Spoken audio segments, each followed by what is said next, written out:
Misha, e përmende pak më herët, por doja ta diskutonim pak më gjatë. Këtë heqjen për afro një muaj të embargos që Shtetet e Bashkuara të Amerikës vendosën ndaj naftës ruse, në kuadër të kësaj të rritjes galopante të çmimeve dhe për ta kontrolluar disi atë. Më thej që është pritur goxha mirë nga Moska zyrtare. Po, sigurisht, do me thënë, ka pasur reagim pozitiv dhe për më tepër, ndoshta kjo ka qenë edhe një fryt i bisedimeve me Trumpit, sigurisht, dhe më tej, biles Putini avancoi duke deklaruar që ai ishte i gatshëm të furnizonte të gjitha vendet e Europës me naftë, nëse ata do dëshironin. Kjo nuk ka një rëndësi ekonomike sepse ka të ngjarë dhe shumë të ngjarë që Europa të mos e pranojë këtë ofertë të Putinit. Po kjo tregon të paktën që Putini, qoftë edhe me, le të themi, me mbështetjen e Trumpit, po mundohet të deeskalojë marrëdhëniet me Europën me aq sa është e mundur. Do me thënë, mund të jetë pro edhe përfshirjes e Europës më tej në bisedime. Megjithatë, Mishak, reagimet e 6 nga vendet anëtare të G7-s kanë qenë tejet negative. Madje unë do të citoj këtu kancelarin gjerman Merz, i cili thotë, kjo ishte një lëvizje e gabuar nga ana e presidentit Trump, pavarësisht prej qëllimit që ai mund të ketë. Këtu kemi një thyerje të madhe mes Europës dhe Shteteve të Bashkuara, pikërisht në qasjen që ata kanë ndaj Moskës zyrtare, lidhur me konfliktin tjetër Rusi-Ukrainë.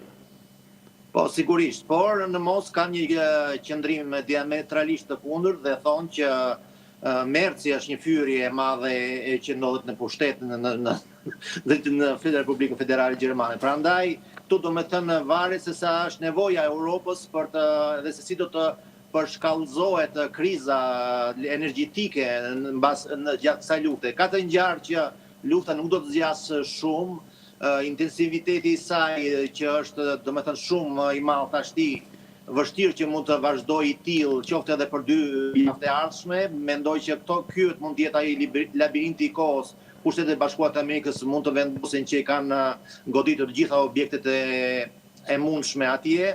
Pasi edhe vetë presidenti Trump deklaroi që neve pothuajse kemi bombarduar gjithçka atje dhe nuk ka ngelur gjë pa u bombarduar. Veçse Hekset vazhdoi, do me thënë, këtë diskutim duke thënë që Shtetet e Bashkuara të Amerikës të paktën edhe 2 javë do të vazhdojnë operacionet në Iran. Pra kjo mund të jetë kjo koha që edhe Irani mund të vazhdojë edhe mbas luftës të mbajnë në tension, le të themi, atë fluksin e anijeve në ngushticën e Hormuzit, dhe nuk është nevojshme të kesh një flot detare për të goditur me dronë edhe me artilleri apo me silura në anijet që kalojnë, për më tepër që flota detare e Iranit nuk është asgjësuar, një pjesë e anijeve, si mbas informacione të ndryshme qoftë atyre ruse, janë strehuar në portet e Indisë. Misha, edhe një pyetje të shkurtër, si e shohin ekspertët ushtarak rus, që unë jam i bindur janë shumë të aftë, fundin e këtij konflikti? Pritet që, do me thënë, të paktën kështu të diskutojnë që rreth 2 javë, do me thënë, jo sepse Shtetet e Bashkuara të Amerikës nuk kanë mundësi të ushtrojnë më tepër, do me thënë, trysni dhe ta godasin më fort të Iranin.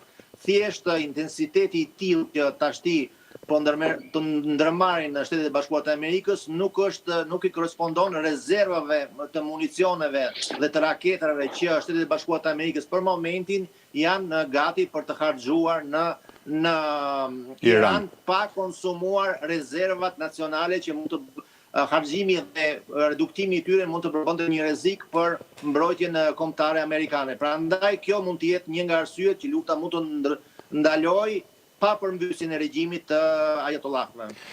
Këtu do të jemi për ta analizuar. Të nderuar shikues, shkëputemi për një hapësirë publicitare dhe do të rikthehemi sërish së bashku vetëm pas pak.